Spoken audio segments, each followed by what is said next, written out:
Welcome back to the channel, everyone. Have you ever wondered why some friendships and romances flourish when others fizzle out despite your best efforts? Have you felt the sting of feeling either neglected or overwhelmed by someone's attention? Today, we'll explore two fundamental truths. First, true connection thrives at a sweet spot between intensity and distance. Second, striking that balance is an art born of empathy, clear boundaries, and attuned responsiveness. Right off the bat, let's consider our two key insights. Insight number one, relationships that feel too cold leave us craving emotional nourishment, while those that feel too hot can trigger retreat and anxiety.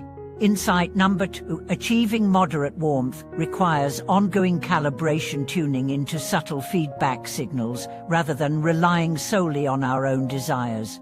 From here on, I share vivid stories of friendships and partnerships that found equilibrium, dive into psychological research on attachment styles, and offer everyday practices to help you sense and adjust the emotional temperature of any relationship. Along the way, you'll discover how to cultivate connections that feel both secure and enlivening, whether with family, friends, or that special someone. Imagine you've just met someone new, maybe a colleague or an acquaintance at a gathering, whose friendliness immediately sweeps you off your feet. They text good morning messages, suggest lunch plans, and send memes late at night. At first, it feels exhilarating, as though you've discovered a kindred spirit who genuinely values you. But after a while, the constant notifications begin to feel like an electric current too strong to bear. You start to wonder if you'll ever have a moment to breathe without feeling guilty for not replying instantly. This overeat drives you to pull back, leaving the other person puzzled and hurt.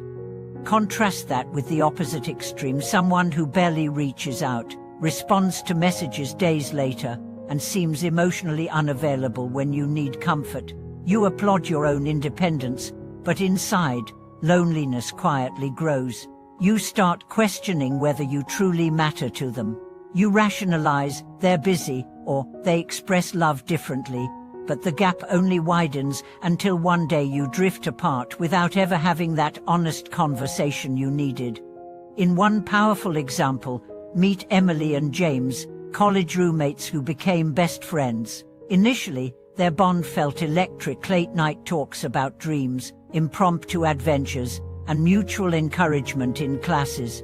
Over time, however, Emily began to feel smothered by James's constant check-ins, while James felt hurt when Emily prioritized her other friends or solo study sessions. Both loved each other dearly, but lacked the language to voice their discomfort. Their friendship frayed until they finally sat down and acknowledged the imbalance. They needed to negotiate a temperature that felt nourishing to both.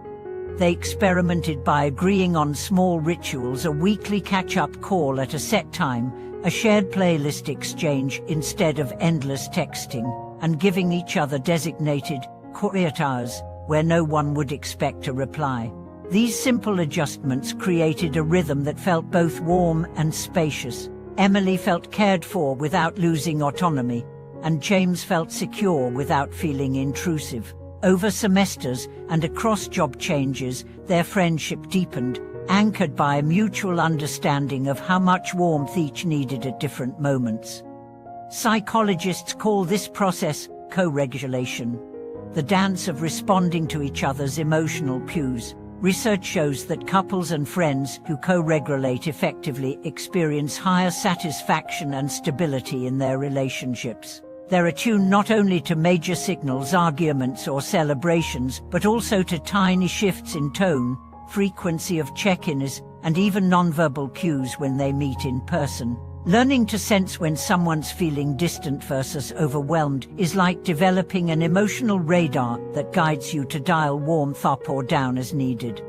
In our next segment, we'll unpack 3 practical steps to hone this radar. First, cultivating mindful presence to catch subtle signals. Second, practicing clear, compassionate boundary setting. And third, establishing simple, adaptable rituals that anchor moderate warmth over time.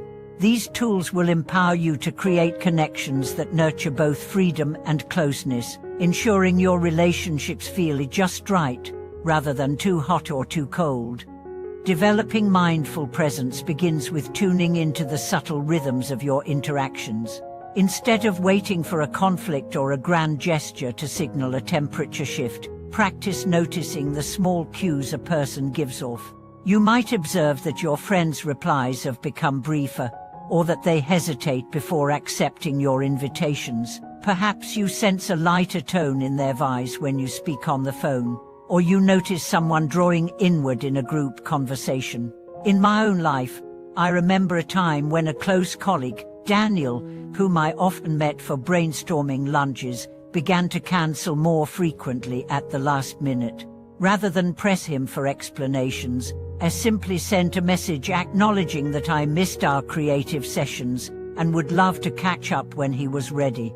That brief note, free of guilt or demands, opened the door for him to share that he'd been overwhelmed by a family health issue. Because I had been present enough to notice the pattern and give him compassionate space, our connection deepened when we finally talked, and he felt safe enough to ask for support. Alongside presence, setting clear and compassionate boundaries anchors both people in mutual respect. Boundaries aren't walls, they're guideposts that communicate how you wish to be treated. For example, if you treasure Sunday mornings for reflection, let your partner or friends know that you'll be offline until noon unless there's an emergency. When you share that preference kindly, I love our chats, but I also need quiet time to recharge so I can be fully present later.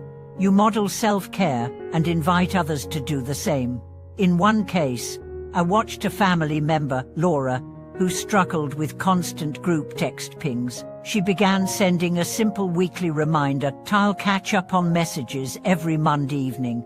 Her relatives appreciated her transparency and gradually adjusted, which restored her sense of control and prevented resentful outbursts. Over time, the group even created separate channels for urgent versus leisurely chat, keeping everyone's needs in balance. Rituals act as the glue that holds moderate warmth over the long haul. These need not be grand or time-consuming. Consistency is the key. Imagine a couple who leaves each other handwritten notes in the morning before rushing off to work. Even a sentence or two, "Wishing you a calm day," "See you tonight," becomes a daily reaffirmation of care.